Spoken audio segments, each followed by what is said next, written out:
mikasika ny raharaha Claudine raha izay mamonjy hatrany dia nany ny heviny ny masoivo amerikana miasa eto Madagasikara Robert Yamate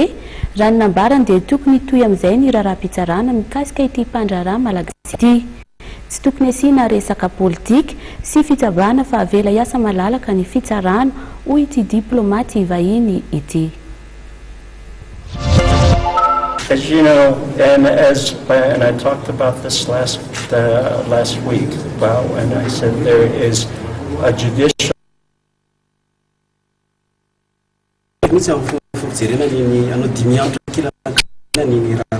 Araka nambarako tamin'ny herinandro ambony teo dia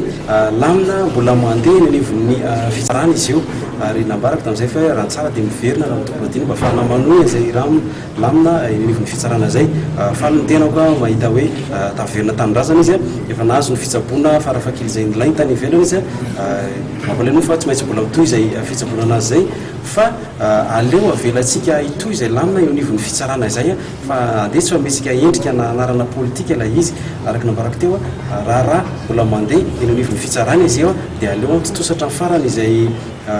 raha eny anivon'ny fitsarana izay so sitsika fanamarina mifandraika amin'ny politika na mifandraika amin'izay mety endrika fitsabahana satria raha